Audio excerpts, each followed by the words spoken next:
మధ్య ఎవరు గొప్పవారనే వాదన మొదలైంది.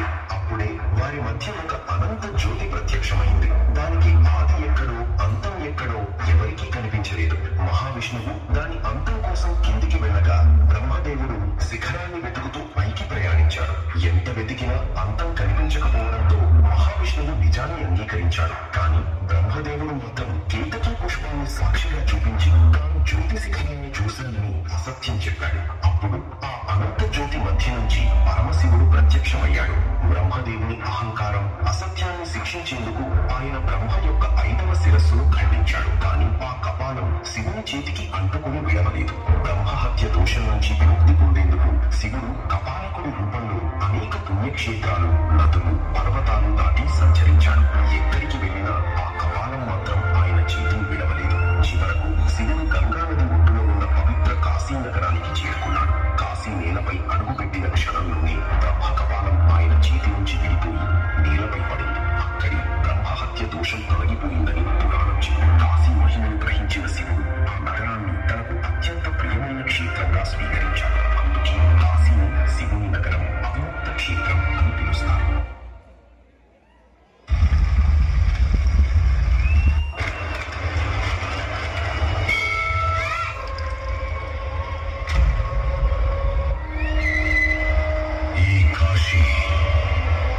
ప్రతి ఊపిరిలో శివుడి పేరు, కానీ వారి హృదయాల్లో దేవుడు లేడు. భయం, కోపం, ద్వేషం, ఇవే నా శ్వాస. ఎవరు ఈ ప్రపంచాన్ని నాశనం చేయాలి అనుకోరు, మనుషులే చేస్తారు. నేను కేవలం వాళ్ళకి సహాయం చేస్తాను. అంతానికి ఆరంభం.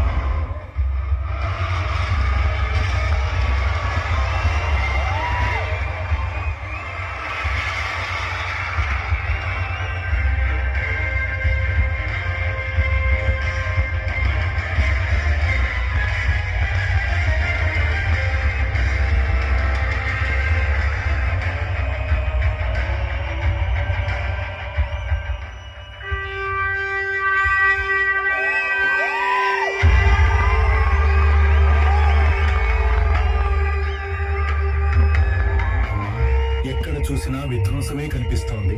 యుద్ధాలు, గొడవలు, వరదలు, ఆకలి, భయం. ప్రపంచం మొత్తం అశాంతితో నిండిపోయిందమ్మా. మంచివాళ్ళు కూడా ఆశ వదిలేస్తున్నారమ్మా. మమ్మల్ని కాపాడమని కాదు, ఈ ప్రపంచాన్ని కాపాడమని అడుగుతున్నాను. మీరు వెతుకుతున్న శత్రువు పుట్టలేదు. మనిషి తన హృదయంలో తలుపు తెరిచినప్పుడు చెడు లోపలికొచ్చింది. మొదలైన చోటే అది ముగియాలి. విశ్వేశ్వరుణ్ణి ప్రార్థించండి.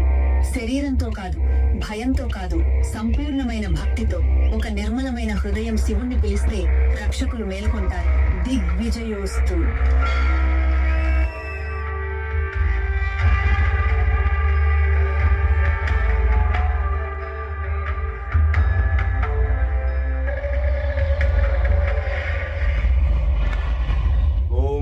శివాయ.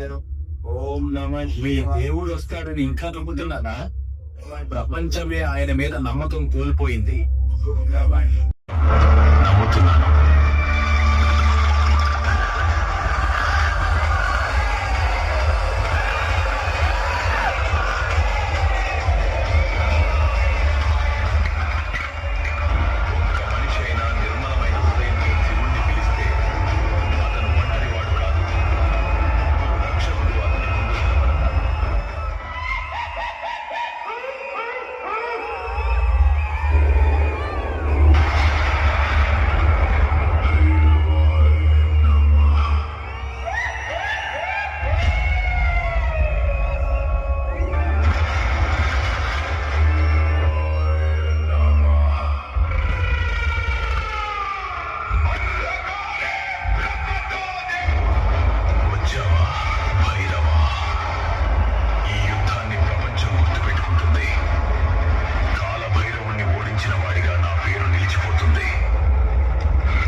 కోపం తన కోసం వస్తే అది ఆగ్రహం, తన పిల్లల కోసం వస్తే అది ప్రళయం.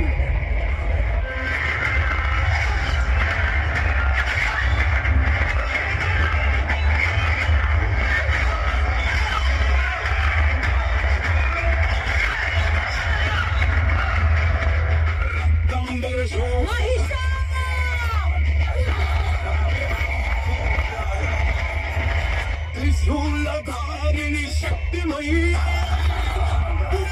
శక్తి వారాహి జై జై వారాహి.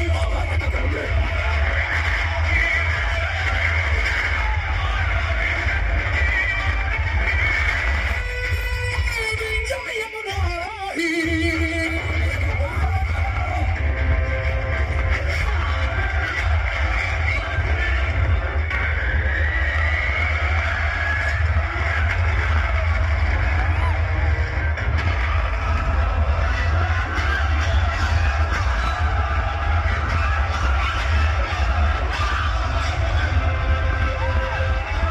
ఈ ప్రపంచమంతా నిరాశతో నిండినంత వరకు నన్నెవ్వరూ ఏమీ చేయలేరు.